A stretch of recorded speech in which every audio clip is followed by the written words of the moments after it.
planted, cared for, and developed. People went to the movies in 1960 and rode in a time machine that took them back to London on New Year's Eve 1899, where fog covered the windows and the sounds of faraway clocks seemed to mark the end of an era. A strange metal and glass machine stood still in a Victorian house with lots of light, as if it were waiting for the soul of the new century to wake up.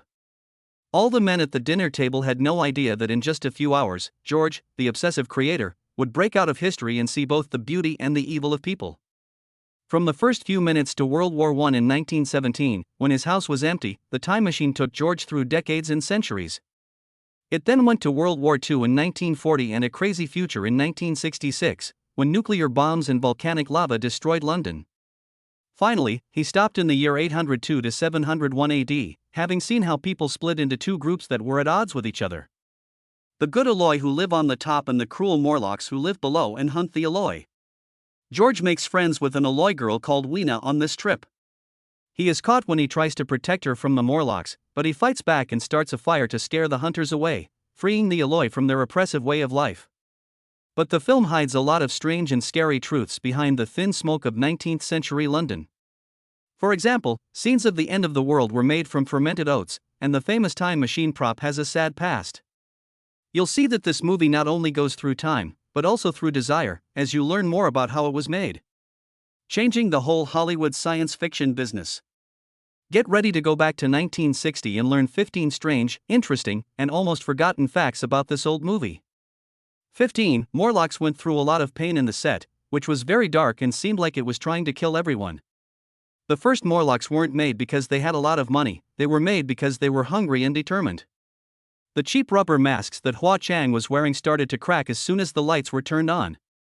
They looked like sick skin breaking down on its own. The bleached white nylon hair on the players melted in the halogen lamps, making them look like they were crawling out of an old graveyard. When their breath hit the rubber masks and made hissing sounds that they couldn't stop, the sound crew chose to keep them because no artificial sound could be scarier. Rather than the real suffocation of people stuck in fake skins. The Morlocks became even more tragic as shooting went on than in the scenes where they were seen. The actors were stuck in heavy fiberglass suits that were wet with sweat. Behind their masks, batteries drove glowing eyes that made them almost completely blind. They squished through tight areas that were 50 degrees and tripped over walls that had been pulled apart. When the costumes caught fire by mistake in underground scenes, the wrong crew members got burned. The sounds of sweat, rubber, and tired groans mixed together like a cruel rite, making every fall and hard breath sound like one of the last Morlock cries seen on screen. When the movie was over, the Morlocks were only in it for a few minutes, but it took 12 hours of work to make each moment. People who were humans but were turned into monsters by makeup and the hard set itself. Hua Chang said that the Morlocks were his children at one point. He could never get better because his wounds were caused by lack of food and water, and they were kept alive by real sweat and an obsession with a dark future that even the film crew had seen for themselves. The time machine prop had a terrible end. In the movie The Creature of Wood and Brass, the people who made the time machine were obsessed with making it work. They tried many things, failed many times, and tried again and again until they got something that had both the romance of the Victorian age and the scary unknown of a future no one had seen. It took many layers of painting by hand to make the big disc in the back shine like a dying sun when the studio lights hit it. On the plaque it said, H. George Wells. A mix of author H.G. It was a confessional that was half joking and half serious from Wells and director George Powell. They knew they were getting close to someone else's dream. The seat, which used to be a barber chair, was taken from a rundown shop, cleaned of all the oil, reupholstered, and turned into the throne of someone who was brave enough to face time. Radio parts, sewing machines, and old clocks with flickering lights were used to make the control panel. This made the machine look like it was alive. Shaking and scared about a trip it couldn't get back from. It looked like the soul of a lone traveler was carved into every curve of the body and every shiny brass plate. People didn't just watch it, they were pulled into it as if the machine could put them through their whole lives in one heartbeat. Then the prop itself had a sad ending that fit its name. The machine was lost, taken apart, and left in MGM storage after shooting. It was like memories being torn apart and buried under dust. It was found torn and broken into pieces, like a traveler coming back from a trip too long for a person to handle. Fans carefully put it back together piece by piece, like putting together the heart of the past. In 1970, a collector named Bob Burns found the machine in a building in Orange County, California. He fixed it up very carefully. Every part was looked at, fixed, and painted again based on George Powell's original plan. Even the lit control panel was made again using lights and switches from the past to keep the look of the screen. Not only was each detail fixed up to look good, but the original artistic spirit was also kept alive. After it was fixed up, the time machine became a live symbol for fans. It showed up at events, shows, and film fan programs, making people feel amazed and nostalgic. In the end, it was sold at auction for a lot less than what the tale said it was worth. A terrible wrong that could only be done by time. Fans still love the original and the many copies that have been made since then. This shows that imagination can turn wood and brass into magic. Still, there is a haunting whisper that goes along with respect. If that machine could really do what people say it can do, it would kill its user first. Because the scary thing isn't always how far away the future is, but how much it will cost to reach it. It's interesting that the time machine showed up briefly in Gremlins at an inventor's gathering, but it was gone after the scene with the eggs, where it leaves the screen and goes. The mystery has not been solved.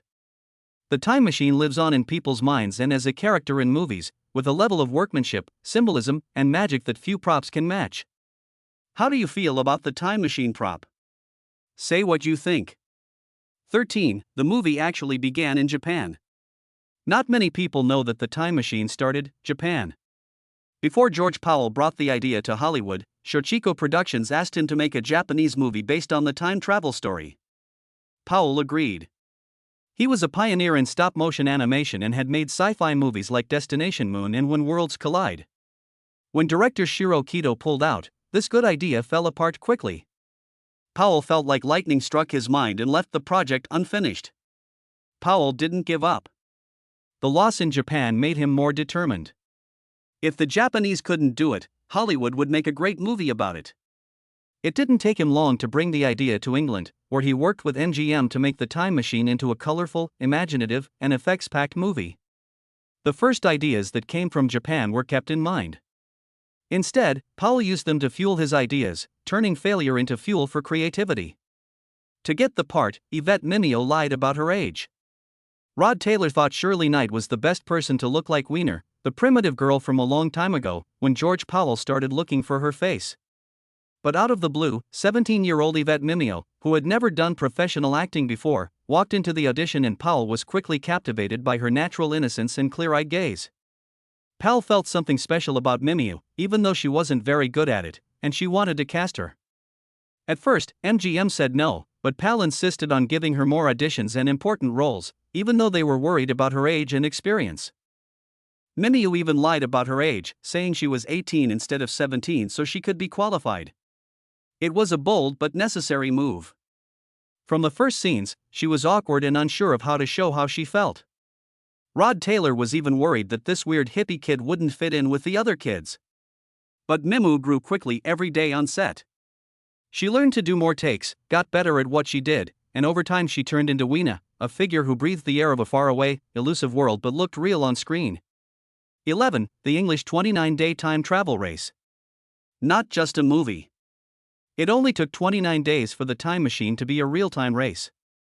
At that time, other movies could be shot over the course of months, but George Powell had to cram everything into a very tight plan, where every minute was valuable. Everything that was shot and how the props moved was carefully thought out before the cameras started rolling. Actors didn't have any breaks between scenes, they trained hard and were ready for quick changes from the Victorian house to the future world. They ran to another set as soon as the studio lights went out. Powell learned this strict discipline from working as an animator, where every second mattered. Knowing exactly what people would see and miss. Victorian London on screen was not made in London because of money concerns. In the 1960s, it was recreated in California with the help of paintings, maps, and very accurate miniatures. One of the most amazing scenes was when lava covered the streets of London. Unable to use real lava, the crew ingeniously used heat-fermented oats, making a thick red liquid flowing through the miniature streets. The smell was horrendous enough to make anyone grimace, but the result on screen was spectacular, vivid, and frightening. Powell also used old outfits and props from Forbidden Planet 1956 in his own unique way to show what the future would be like. The cast, props, and sets were all organized in such a crazy way that it felt like the whole crew and audience were traveling through time together. Every problem, every bad smell, and every broken shot added to a grand but well-made cinematic journey. A race against the clock. When the cameras stopped rolling and the screen went dark, what people saw wasn't just a story, but a success of amazing creativity and hard work. In just 29 days, George Powell and his team turned limitations into art, changed California into London, aged oats into lava, and built a whole new world. All at a tense pace that not many movies dared to try. 10. The Time Machine had a follow-up and was adapted in many ways.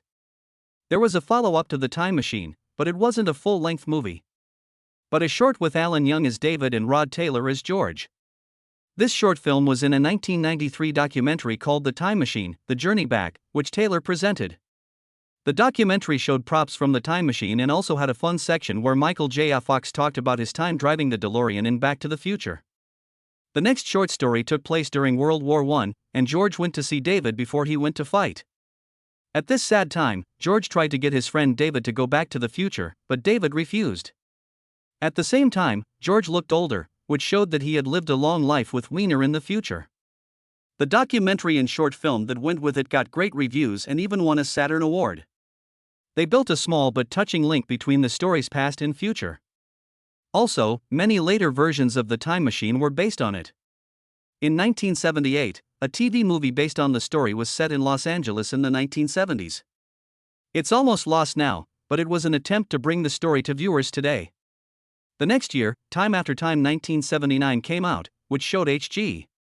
Wells going from the 1800s to the 1970s to look for Jack the Ripper, which is interesting but very different from the original. In 2002, a more accurate movie remake came out, directed by Simon Wells, who is the great-grandson of H.G. Wells and plays the lead role of Alexander. This version added a sad personal story. Alexander went back in time to save a lover who had been killed and then looked into why the past couldn't be changed. The version got mixed reviews, did okay at the box office, and was quickly forgotten, despite all the work that went into it. Even so, people still have a soft spot in their hearts for the 1960 version. How many times have you seen the first movie? Say what you think. 9. The Time Machine idea was turned down by most studios when George Powell brought it to them. But Tom Thumb saved the day. People didn't want to put money into a science fiction movie that they thought was risky. Powell did have one more thing he could do, though, the fantasy movie Tom Thumb, that he was in charge of for MGM's British arm in 1958. Tom Thumb did well at the box office and showed that Powell could handle complicated special effects, make a vivid fantasy world, and run a big project on a tight budget.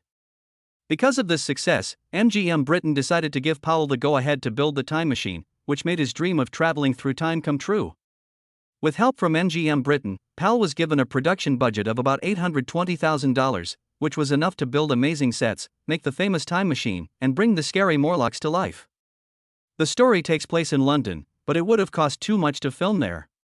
Powell then moved the whole shoot to California's MGM studios.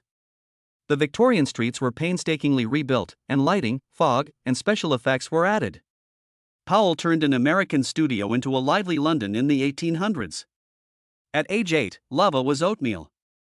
People thought they were seeing the end of the world when London was eaten up by rivers of glowing red lava. That molten rock, on the other hand, was just a pot of rotting oatmeal boiling under the hot studio lights. Cooked oats were mixed with bleach that was red in crushed clay to make it thicker. Then leave it to ferment for a few days to make gas bubbles that puffed up like live things. The smell was awful, like a hotel breakfast that had been burned and forgotten. The team knew they had made something scary enough to fool everyone every time it bubbled under the golden lights. There wasn't much time to shoot the scene. The lights warmed the lava, which changed its color and began to break down. Around the edges, it dried out, in the middle, it swelled up, and at the bottom, it made scum that looked like lye inside that was going bad. When the thick red mixture was poured over the clay model of London, it stuck to every crack and caused pieces of the model city to fall apart, making it look like it was on fire. No one would have thought that this huge natural disaster started with the cheapest breakfast movies have ever made. 7. The trick scene that won an Oscar. The most amazing thing about the movie is how quickly time goes by, ages look like they were just a few seconds ago. Using every trick in the book, George Powell and his effects team turned the screen into a visual time machine. Stop-motion movies. There are many shots, small sets, and complex lighting. Flowers grew and then died. Dresses were changed on mannequins. Light from the sun moved across the study windows. It took thousands of frames to get every little detail, and there wasn't much change between shots. The clouds in the sky were made by pouring homemade milk into a water tank and filming it in slow motion. This made the clouds look like they were floating in the air. As a result, viewers saw a scene they had never seen before. Time was a real force that could crush age styles and even people. The film won the 1961 Oscar for Best Special Effects for its incredibly creative special effects, which was a big step forward in the history of movies. Handcrafted effects were turned into an art form by artists like Gene Warren and Tim Barr, who took simple methods and made them look vivid and almost magical. The Time Machine's big spinning disc lights and sparkling effects looked modern, but they were actually very well thought out stagecraft. An electric disc was spun by a small motor under the seat, and each colored bulb was controlled by hand through a secret switchboard. Smoke machines with fans and real-time exposure changes made it look like the machine traveled hundreds of years in just a few seconds. Along with the soft ticking of clocks, whistling wind whispers. The crowd was mesmerized and thought they were really going back in time. What was amazing was that everything people saw was just mechanical magic. There was no high-tech equipment used, only timing, lighting, and the director's ideas worked perfectly. Everything about the effect, from how the disc moved to the beat of the music, was carefully planned to make it seem both real and magical. People thought they were seeing a futuristic creation, but it was just clever people at work. Why did Taylor get the part of George? In The Time Machine, the person who went back in time was called H. The name George Wells is a nod to H.G. The name refers to both Wells, who wrote the original story, and Powell, who directed and produced the movie. This name was both a tribute to the author and a smart way to connect them with the person who made the time travel dream come true on screen. At first, I thought of George as a gentleman in his middle years. And thought about players with a lot of experience like David Niven or James Mason. But in the end, he picked Rod Taylor, a young Australian actor who was good-looking and full of energy. Taylor's sure of himself looks and strong personality gave George a youthful vitality, action energy, and a desire to explore the future that Powell had not expected from a middle-aged man. Taylor and Powell made the decision after having several lunches together where they looked over storyboard sketches and talked about the movie. Powell quickly became enthralled with the project and became passionate about making George, a character on paper who represents adventure and curiosity across time, come to life. In later years, this part became the one Taylor was asked about most often, which shows that people still care about the character. Are you pleased by how Taylor played the part in the movie? Say what you think.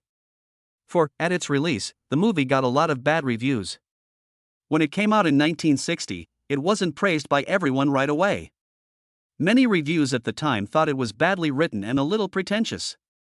The New York Times liked the idea but thought the movie was old-fashioned and dull.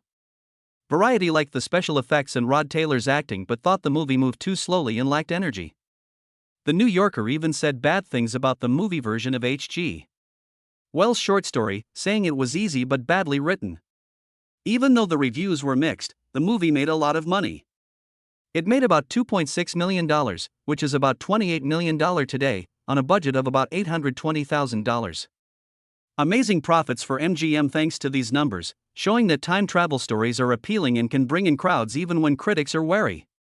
It wasn't long before the Time Machine became a sci-fi icon. Many people have been inspired by things like the Time Machine, the Morlocks, and Eloy and George Powell's way of sharing stories. The Time Machine was once attacked, but now it is a timeless symbol of science fiction.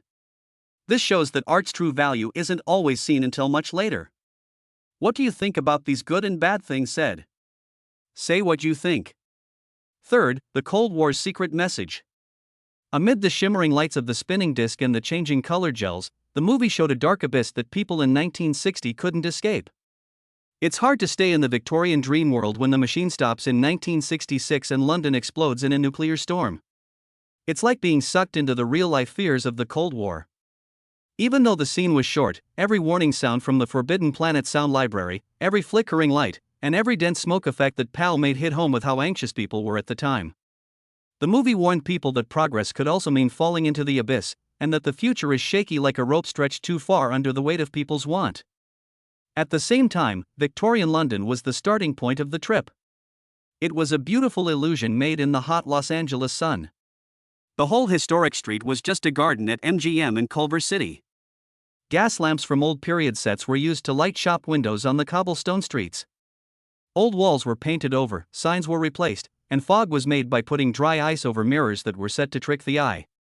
The city's horizon got bigger because faded paintings covered the edge of the studio. Even the tram that crossed the street was just a prop that had a British sign put to it. Powell put together a London that was thousands of miles away from these pieces. When it was shown on screen, it looked amazingly real and living. The apple tree is getting bigger and sprouting leaves. Even though it seems like time is moving quickly, the apple tree is actually growing and spreading leaves. The Time Machine was not a natural time-lapse video. It was the careful work of artist Bill Brace. He put a painted glass pane in front of the camera and added features one at a time, like a new leaf, a longer branch, and changing shadows. He then took a picture of each step. When played back, these quiet brushstrokes came to life, speeding up the tree's life cycle in a way that seemed supernatural, making people feel like time had been sped up to the speed of light. There are no digital effects or high-tech tools used. Just time, the artist's hand, and an understanding of how to fool the human eye. This incredibly simple method gave the scene its power. It was a moment of pure art that has been haunting people for decades as proof of the golden age of handcrafted effects. An art gallery that talks. When George accidentally turns on the talking rings that slowly spin, the future museum and the time machine becomes very scary. Metal rings with steady voices telling stories about how humanity is falling apart. This wasn't from the book. George Powell made it because he wanted a picture that was meaner and cooler than a rotting book. He wanted history to be dead and only be heard as a dry message.